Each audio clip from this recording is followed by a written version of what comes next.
Hello, everyone. Welcome to the Luke Branquinho Show. It was cool to get to go on with Cody Johnson. You know, he and I were like this. That's me on top. And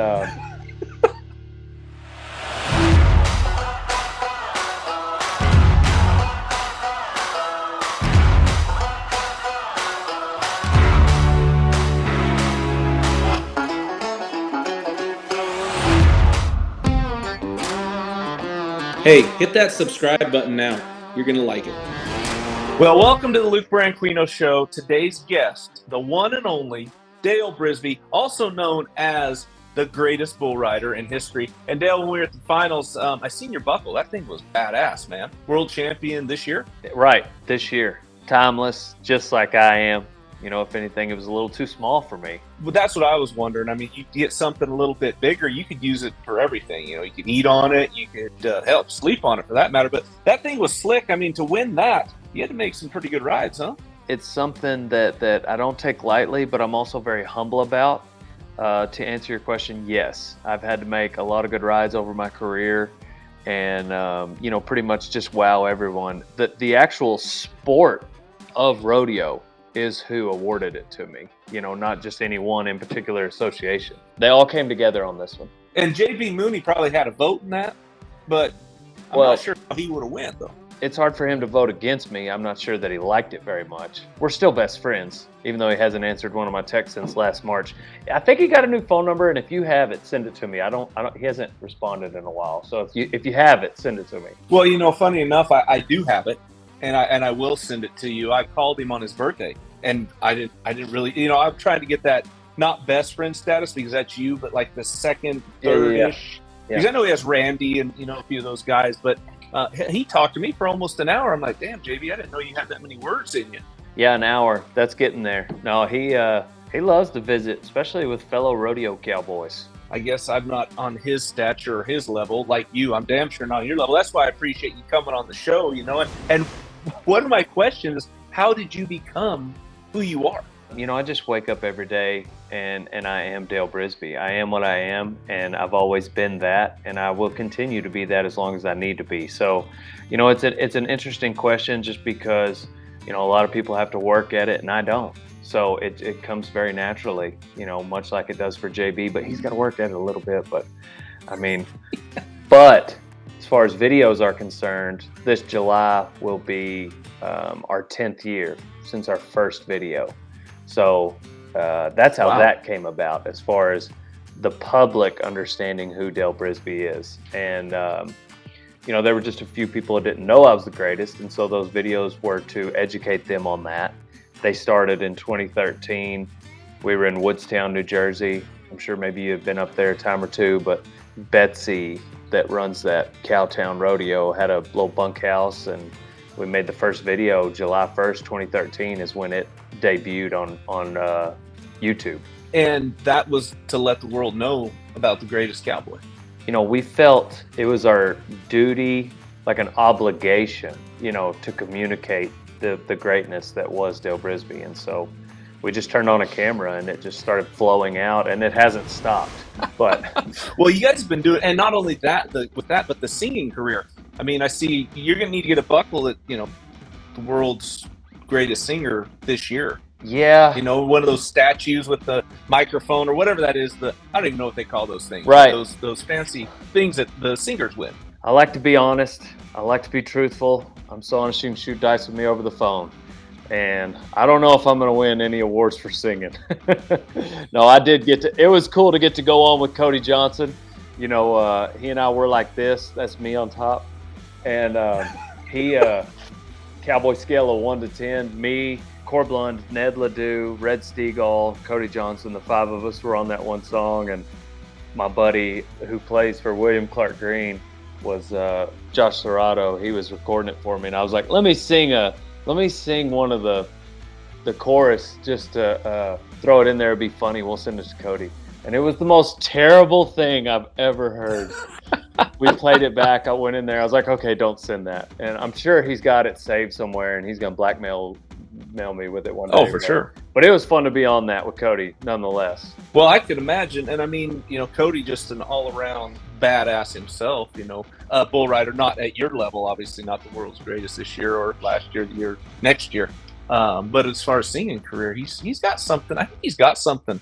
And like you said, you guys like that, you on top. You're the one probably elevating him to get to that level of greatness. It's good to get to pick guys up like that, raise up those young up and comers in whatever industry they're in, whether it be music or rodeo.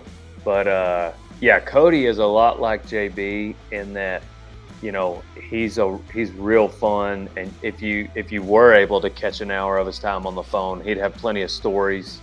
And I'd really actually like to see Cody and JB have that conversation. It'd be fun to be a fly on the wall for that one. First off, I got to take this shirt off my 12-year-old or 14-year-old son. I just wanted to prove to you we are fans of Dale Brisby. Oh yeah. Obviously the hat. So I might need to have you send me another one because that one may be a little stretched out. There. What I want to talk about is how you became not only the bull riding champion, I still think he's singer, but now the merchandise and the places you go. I mean, Rodeo Time, everything you got going, that was what you said 10 years ago when you started this venture? Yes, sir. So when video cameras came out, we were always making little skits and doing stuff. And then in 2013, I had been, having fun with skits and pranks and prank calling people. And we made that first video. And it didn't go viral by any means, but it was just fun for me to make. And so I made more, and then I made more. And after a little bit of time, we had grown a brand and then demand for a product that we didn't even have yet. And so we did that through providing value in the form of entertainment via comedy. Looking back, I'm able to define it. But at the time, we were just having fun and enjoying it. We started the website, and 5 minutes later, without telling anybody, we had our first order. I have a love-hate relationship with sales. Like when I was a kid, I remember going to a field trip, and I had yo-yos. Yo-yos were hot at the time, and I took a bunch of yo-yos and some lubricant. I sold all these yo-yos. I went there with no money. I came back with like 36 bucks. I was lubing people's bearings on their yo-yos for $1. And I had that mindset and that mentality of trying to create money or make money. And then DeWitt Forrest, the NFR judge. I've known him since I was little. And we were running around those Lyle Sankey rodeo schools. And DeWitt, I heard him tell a group of people when I was young, he said, anybody that ever got rich did it through sales. Like if you can sell something, not only will you survive, but then you're able to, it gives you a pathway to get rich. And so I've always remembered that. And I thought, you know what? I don't know about getting rich and buying an island. I'd love to just be able to pay my bills so that I can rodeo. College, I sold horses and vitamins and just whatever I could, firewood, whatever I get my hands on. And then when these videos happened and we started creating the branding, that salesman in me resurfaced, but the foundation was bringing value to people. And the moment that I forget that, or I switch and my priority becomes making money, that will be the beginning of the end for me. A lot of people come to the internet solely to make money, and that's okay. I don't think there's anything morally wrong with that, but the problem is people can sniff that out. They don't care if you're here to make money. People go to the internet to escape and be entertained, not to provide you with your needs. You, as well as anybody knows, the more people we have in the industry, the better it's going to be for everybody in the industry. And I'm talking about fans or potential, contestants or kids that want to get started. And I think you guys have done a great job.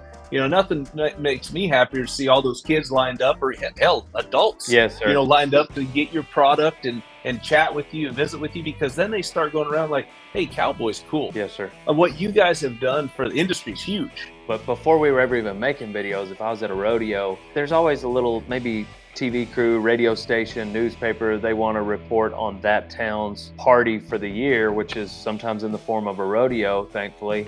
And, they want to hear from somebody entered who's from out of town. And I would jump on any opportunity to talk positively about the sport of rodeo. And this is when nobody cared what I had to say. I was still trying to be loud and an ambassador for the sport. I've always prioritized, like, I want to be ambassador for my faith and an ambassador for the sport. You know, we've got our principles and we've got our morals that we're not going to step outside of, and that's our lane.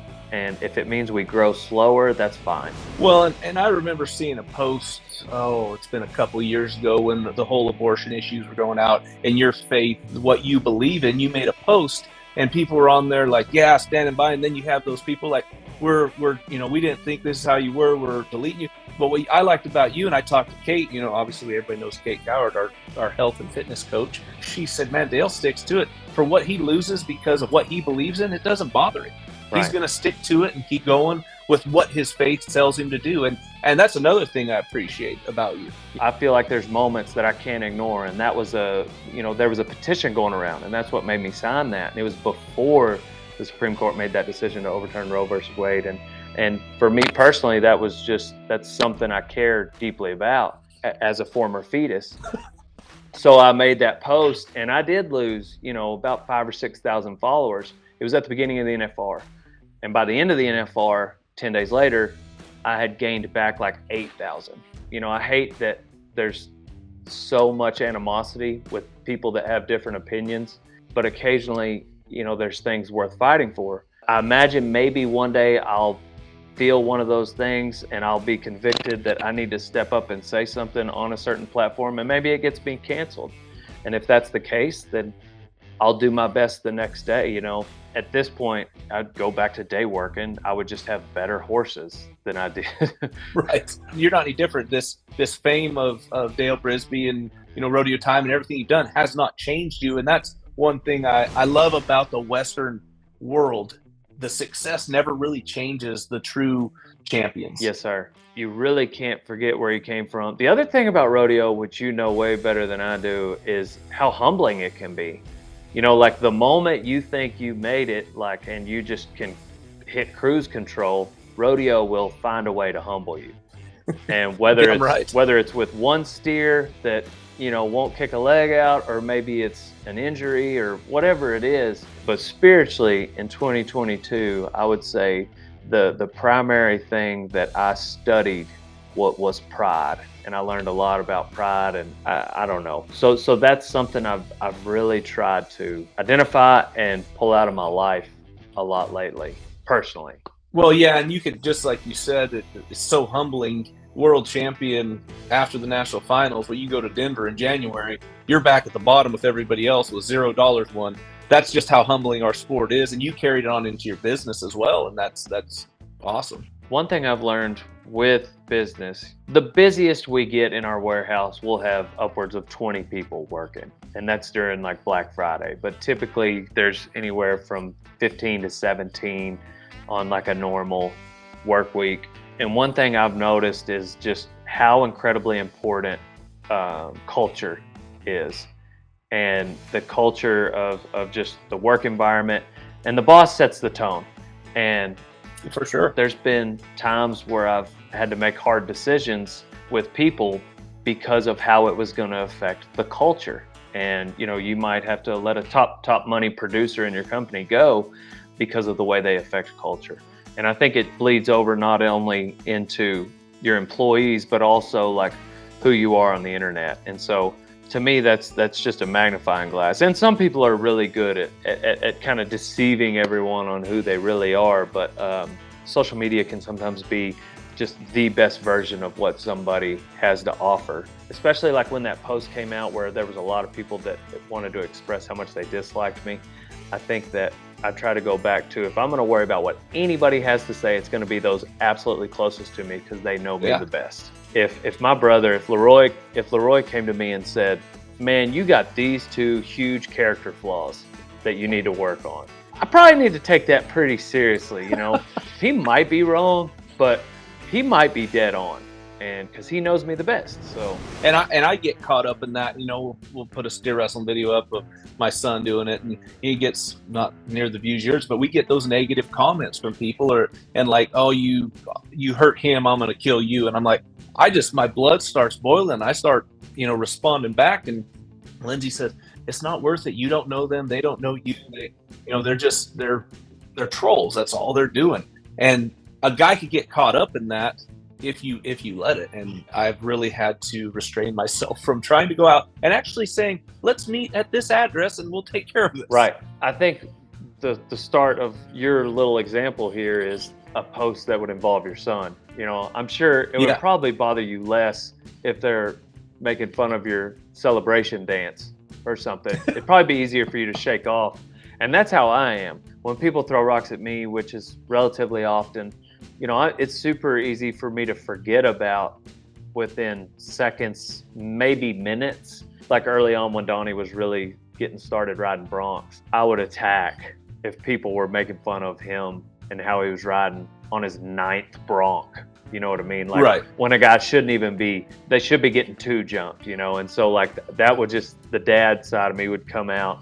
And so that's hard to suppress whenever you're trying to protect your own. But I've gotten to where I have pretty thick skin, and a lot of times I might even just be like, you know what, you got me, you're right. And that usually ends the argument. Like, it's like, okay. Yeah, I had one guy say something, and I don't even remember what the post was. It was obviously a rodeo post, and I just put thanks for the like and follow on his comment. And this was great for me because he goes, obviously you don't understand that I don't like or follow you. This is, and he went on and I said, thanks for the like and follow in all caps. And he said something else. So I said, thanks for the like and follow in all caps. And he kept going. I'm like, dude, this is, obviously you don't get this, but it's a game. You know, little things like that. At that point, yeah. Exactly.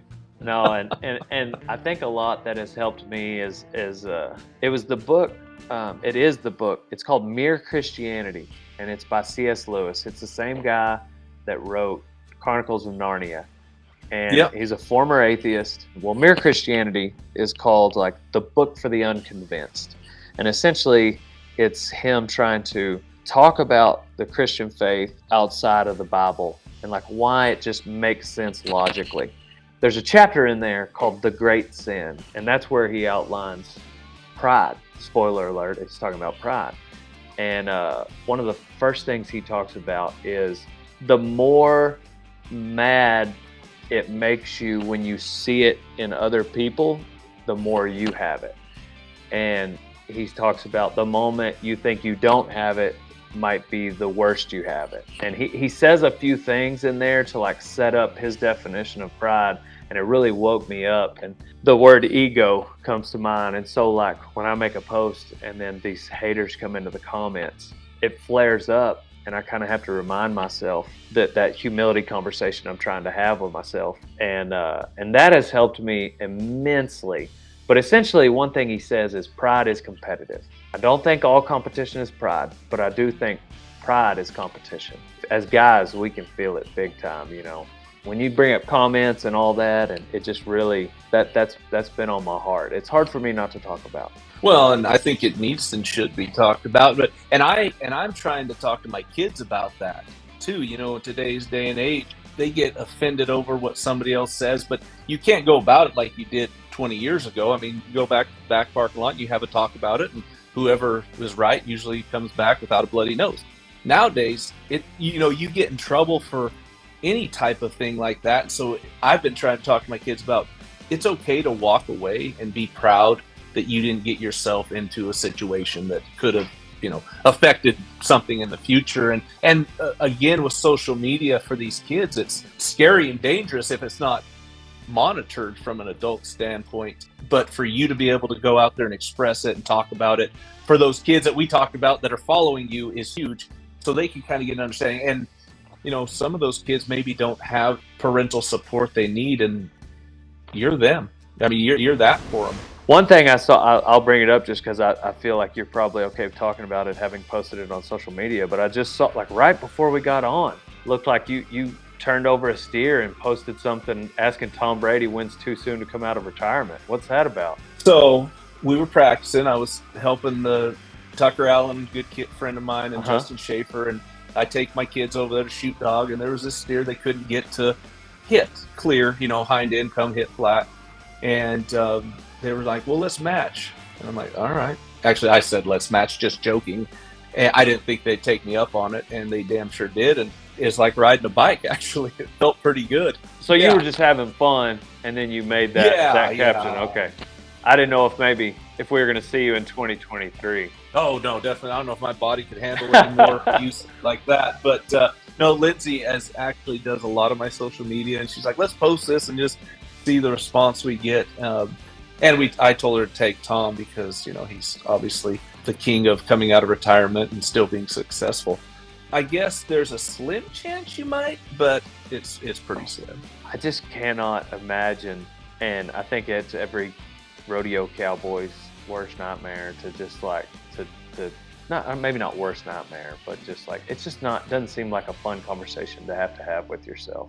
You know what I mean? No. Just like all right, I'm done going full time, but I'm not done. You know what I mean? Like that seems like such a natural, like I can't see it happening any other way than like you see Trevor, he retired, but then he'll still go to pick at these bigger ones and maybe, like he's going some. But Trevor team ropes, women and children team ropes. So it's not like you ever retire from that. Thank you. Yes.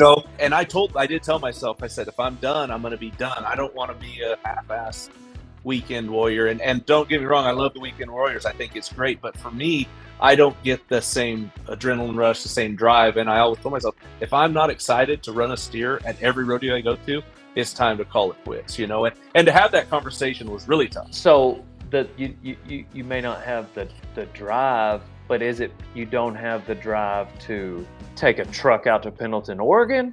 Or is it that you don't necessarily have the drive to actually turn the steer at Pendleton? Oh, no, I'm very capable of turning the steer at Pendleton. Right. Like if they brought the steers to you, probably wouldn't even be a question. Yeah, I think that would damn sure change my mind. Like when I get the arena built down here, we just have a rodeo every weekend. Yeah, that's what. See, I was talking to Bradley Harder about it, and he was like, "Man, it's not the Bronx. Like I'd get on a Bronc every single day right now. He's still healthy. It's just he's having to leave his kids and." To drive out to Red Bluff or whatever, like it just, that part isn't as exciting to him, and then of course when you're 19 or 23, it's just like that is the exciting part. That's the part that's why you're going. We drove out to California for New Year's, and on our way back, I got to sleep in the back seat just for a little bit. I got up the next morning and my neck was like, I couldn't turn my head, and I've been going to chiropractor once a week, and I was like, man, I never used to have this problem. So yes, even the driving is what kicks my butt. Right. I imagine anybody that's upset, that is passionate about the sport, constantly has that should I come out of retirement conversation with themselves after they retire. Well, and I'm going to get Trevor Brazil on here. I've texted him. In fact, I don't know if you have his new number. He must have changed it. I've texted, I've called, and if you do, send it to me. Okay, I don't feel as bad because I asked him to come on mine and he ghosted me. So... But hey, somebody that will answer and who's probably a better guest anyway is Patrick Smith.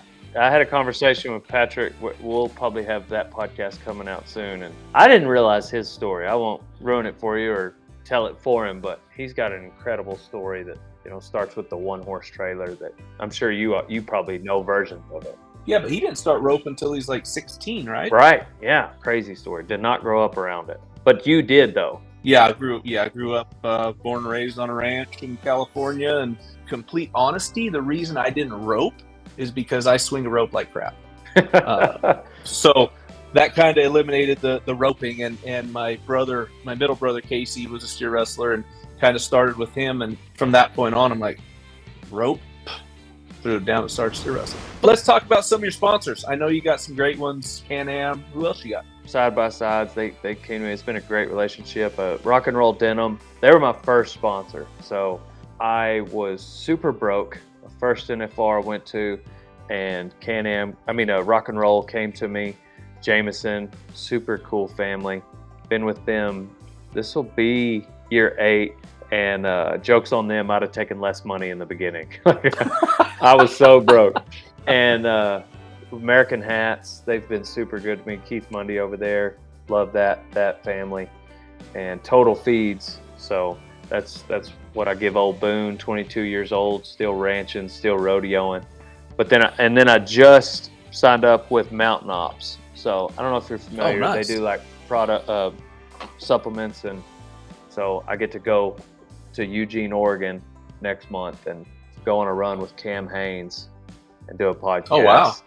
and talk about some mountain ops and stuff like that. So well, and you better, because I've seen you've been posting some stuff with Cowboy over there. Oh my gosh. You guys, yeah. Yeah, he's actually signing with Mountain Ops also. Not that he needs it, any help getting bigger. He's so massive. He's gained like 40 pounds since he retired. And I just picked the wrong year. Not that there's ever a right year to talk trash to Cowboy Cerrone, but it's funny, like it's kind of a joke, but also like I'm pretty sure when we actually do fight, like he's not gonna take it easy on me. Which is fine. It'll be interesting. It'll be fun. But Are you gonna have the headgear on? I don't know. I've gone back and forth because I just feel like I owe it to my fans and all the trash talk I've done to just go like this. Just in a hoodie and a maybe not a hoodie, but oh. yeah, definitely. I mean, I got to wear the ball cap and the glasses. You know, can't go without those. Well, for sure. But if the glare off the glasses hits him just right, you might get a shot. I'm not ruling out any sort of strategy, so I'm all ears. I might throw some dirt in his eyes. But he's Dude, what was that movie with Jean-Claude Van Damme? He throws the sand in his eye. Yeah. Anyway, he's a super cool dude. A lot like JB. Like those two are very similar in how they approach competition, as well as just being passionate about the sport. Well, that's cool, man. I'm looking forward to the fight, and if there is a chance to bet on it, I'm going to put some money on you. Okay, good. Some, yeah. Not all of it, but just some. Whatever amount you're comfortable with, I'm good with. Yeah. It's been so much fun for me to get to know you a little better, and I do want to say I appreciate you and JB for Bear's 7th birthday. We took him out there at JB's, and you guys hung out with him. That I think made his year, so I appreciate you doing that for him, and I'm looking forward. I want to bring the boys up there. They want to talk about going up there to your place and hanging out. So yeah, we got some little practice bulls, and when it comes time for them, then we'll get them on them, old son. All right, man. I appreciate it. Yes, sir. Thanks. Thank you, Luke. Have a good day. You bet. Does this make me look like I got man boobs? Makes you look like you've been working out.